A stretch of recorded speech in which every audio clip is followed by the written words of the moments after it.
Welcome to the online meeting of Wisdom Centre Romsey's Christian Meditation Group. Our reflections and readings this evening have been put together by Rob. Enjoy your meditation and thank you for being with us.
Through Jesus Christ, by the Spirit, by whose breath our souls are raised to life, we in meditation in this time of crisis pray with all others as one community and one world to one God. We unite with our brothers and sisters of all world traditions.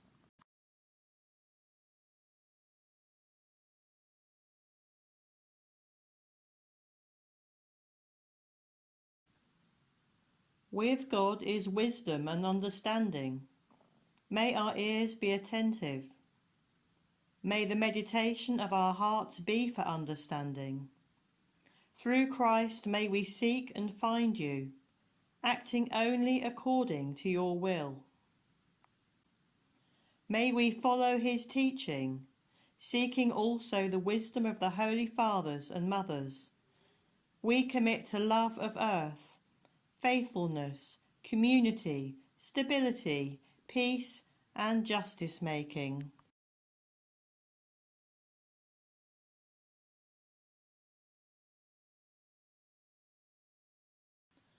Letting go of all else, in contemplation we surrender in love to you.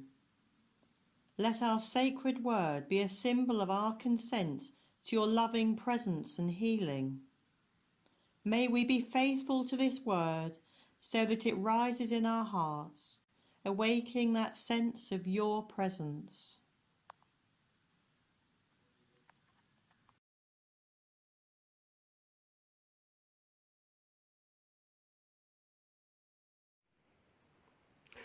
Good evening, everybody. My theme for tonight is healing, both personal and within the community. One of the consequences of experiencing coronavirus and the measures taken to deal with it is that it has thrown up divisions and dissatisfactions in society and differences in how different people are treated. There has been a lot of talk about changing our relations with one another and with the environment and creating what is called a new normal. However, the dissatisfactions and responses to them often have the effect of emphasizing differences and polarizing communities. We sometimes end up substituting one grievance or injustice for another, when what we really need is a coming together and a caring for all people, no matter what their circumstances or outlook. Rather than correction, we need healing, which is a real change. But real change is not easy and does not lend itself to simple, slick solutions. His Holiness the Dalai Lama wrote long before our present difficulties as follows: "We must attempt the impossible.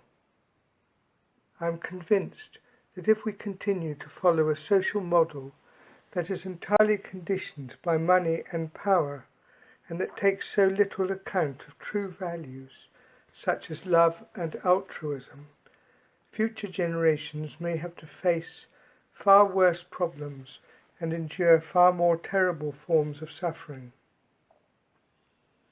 I have been told that young people in the United States and even in Europe are behaving in increasingly selfish and cruel ways.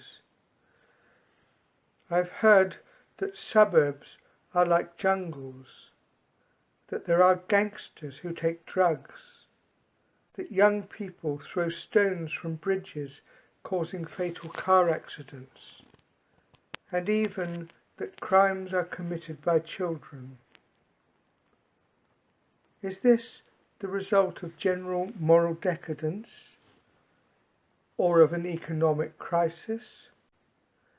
Or is it because seeing violence on television every day incites our own violent streak? Each one of us lacks one thing or another. I'm not exactly sure what we lack, but I can feel we lack something. In the West, even at the moment you are going through a crisis, you actually have everything, or at least you think you do. All kinds of material goods are there, and are no doubt distributed better than they were in the past. But it seems to me that you are living in a constant state of tension, in an atmosphere of never-ending competitiveness and fear, and those who are brought up in such an atmosphere will find themselves lacking all their lives.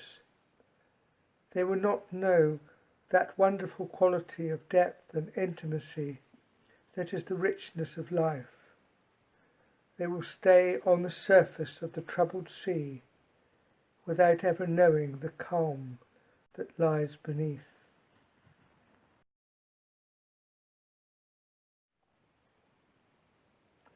In last week's Reflections for the Wisdom Centre on Grief and Grieving, Hazel quoted D. Kessler as adding the concept of meaning as a final stage to the process of grieving, and as saying that it is at that stage that healing often takes place. In the context of personal healing in particular, I would like to read some passages from The Diary of a Zen Nun by the American nun Nanshin, Nancy Ampfu, which is a very moving account of her struggle with understanding and personal healing after being diagnosed with cancer, and which is truly written from the heart. Some of what she wrote may also resonate with some of our own experiences during lockdown. And I should add that in the first passage she is riding her horse.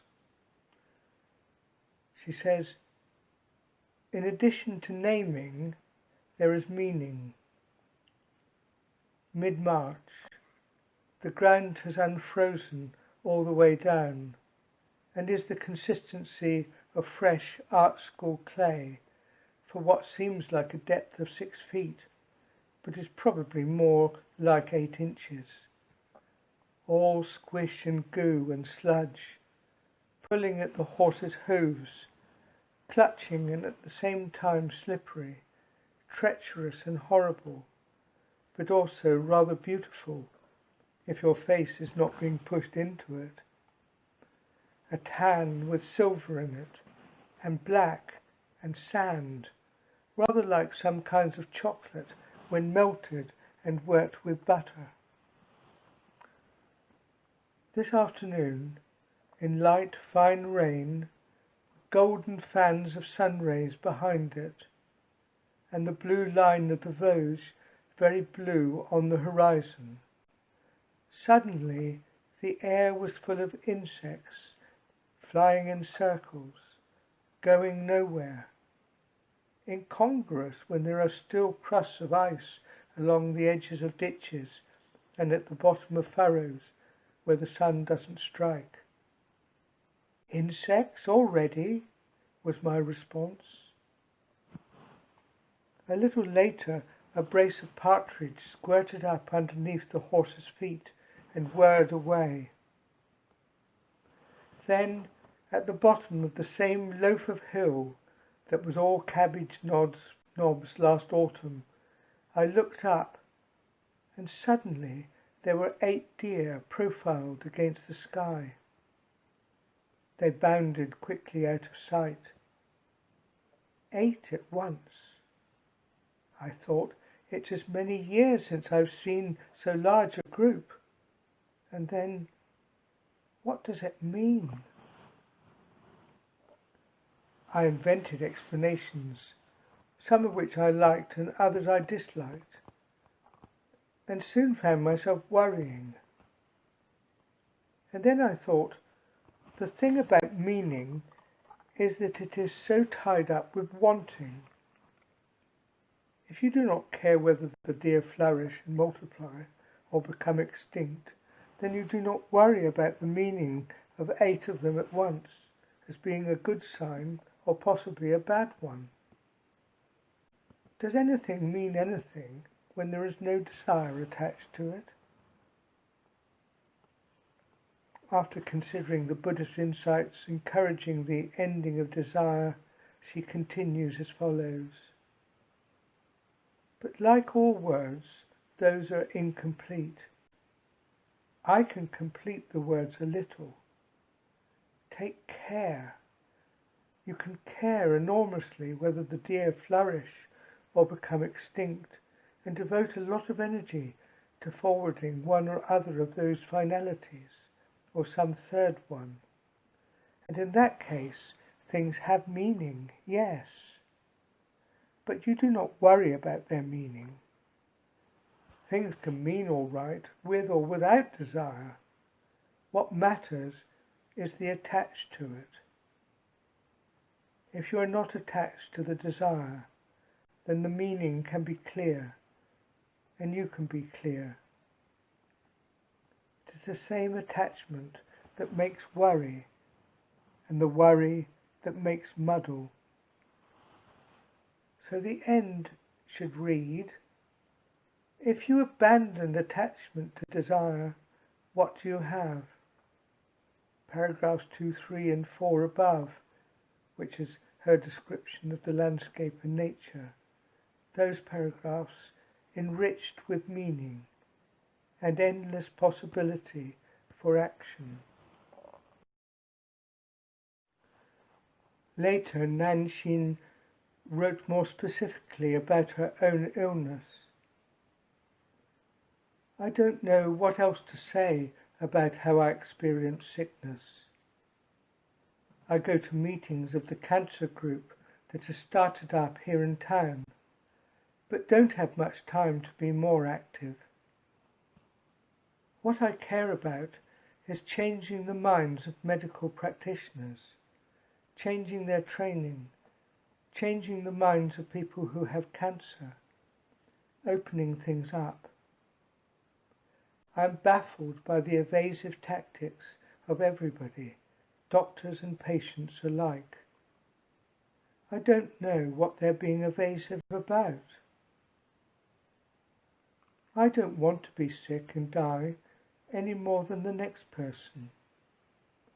But I am so certain that knowing that there are sickness and death, my own sickness and death, is the place to start from. Start from it in the right way. It is not minor and to be smoothed away. It is not a planetary tragedy. It is not a matter of course. And it is not untrue and to be kept hidden. Sometimes in Europe, sometimes in America even, where the whole thing has been opened up so much more, but then somehow trivialized again, I think that's where the trouble is, in a wrong or incomplete dealing with my own sickness and death. What the Buddha did was solve the problem of life and death. What the Zen masters exhort you to do is, here and now, solve the problem of life and death. That does not mean be serious, don't laugh, assume a solemn air, speak in grave tones, nor yet have another drink and forget it. It means find out now, at once, what is the problem of life and death, your own life and death, and solve it. Tibetans have suffered much at the hands of the Chinese. About this, the Dalai Lama wrote, "I always think of the thousands of Tibetans who took refuge in India after my exile. They had lost everything, even their country, and most had no money, no shelter, and no health care. They had to rebuild their life from nothing in very difficult circumstances, with only tents to protect them from the heat and the monsoons. They had to clear the patches of jungle that were allocated to them, and they died in their hundreds of diseases that were unknown in Tibet. And yet very few lost hope, and with surprising speed they succeeded in overcoming these difficulties and rediscovering the joy of life. But on the other hand, if we have no inner peace, we deceive ourselves into thinking that comfort and prosperity will bring happiness. Moreover, with regard to the Chinese, he wrote as follows: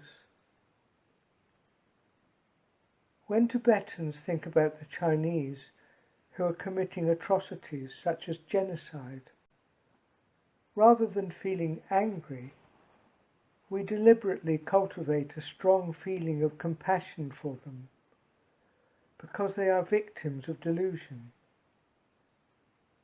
Even if they do not suffer for this in an obvious way in the immediate term, sooner or later they will have to face the consequences of their actions.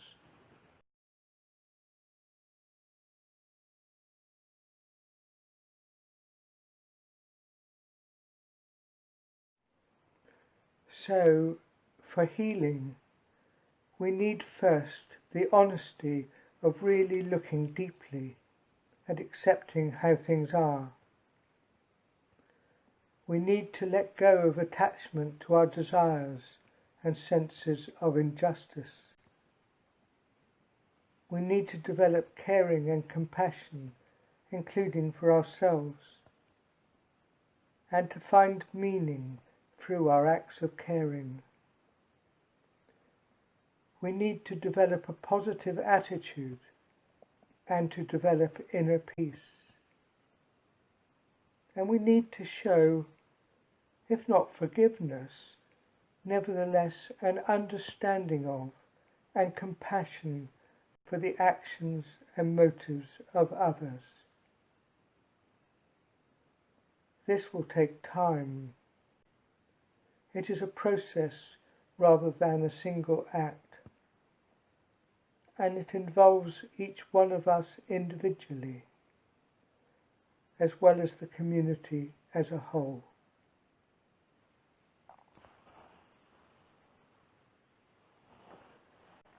So now let us prepare for meditation together. Let us find and move into a comfortable position, relaxing the body, noticing its contact with the chair or cushion and with the floor. Letting go of the efforts, difficulties and worries of our day and bringing ourselves into the peace of the present moment. Noticing our breathing as it slows and deepens. Giving attention to any points of tension or discomfort.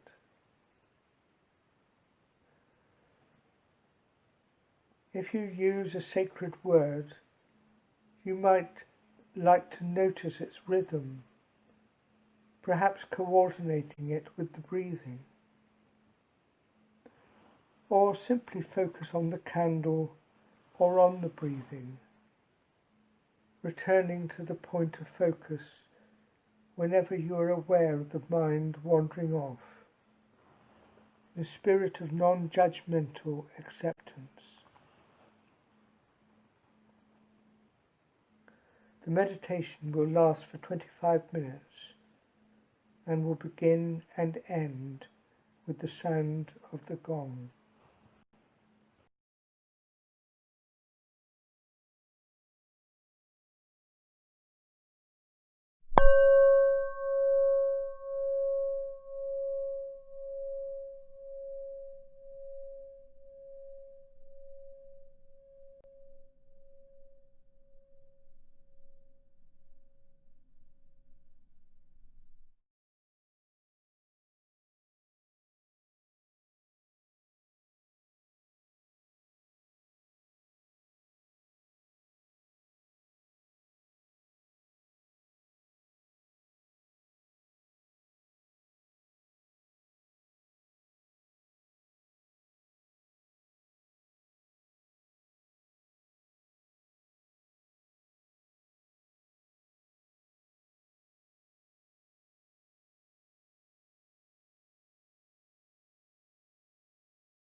I would like to end with a poem by the Vietnamese Zen teacher Thich Nhat Hanh, which was written to help him come to terms with his anger when he learnt that a young Vietnamese girl who had been raped by a pirate on a refugee's boat had thrown herself into the sea because of the disgrace that she felt. The poem is called Please Call Me by My True Names. Don't say that I will depart tomorrow. Even today I am still arriving. Look deeply. Every second I am arriving. To be a bud on a spring branch. To be a tiny bird with still fragile wings, learning to sing in my new nest. To be a caterpillar in the heart of a flower. To be a jewel hiding itself in a stone. I still arrive in order to laugh and to cry, to fear and to hope. The rhythm of my heart is the birth and death of all that is alive. I am a mayfly metamorphosing on the surface of the river, and I am the bird that swoops down to swallow the mayfly. I am a frog swimming happily in the clear water of a pond, and I am the grass snake that silently feeds itself on the frog. I am the child in Uganda, all skin and bones, my legs as thin as bamboo sticks, and I am the arms merchant selling deadly weapons to Uganda. I am the 12-year-old girl, refugee on a small boat, who throws herself into the ocean after being raped by a sea pirate. And I am the pirate, my heart not yet capable of seeing and loving. I am a member of the Politburo, with plenty of power in my hands, and I am the man who has to pay his debt of blood to my people, dying slowly in a forced labour camp. My joy is like spring, so warm it makes flowers bloom all over the earth.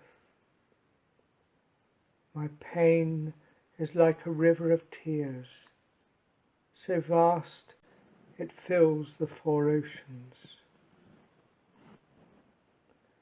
Please call me by my true names, so I can hear all my cries and laughter at once, so that I can see that my joy and pain are one. Please call me by my true names, so I can wake up and the door of my heart could be left open, the door of compassion.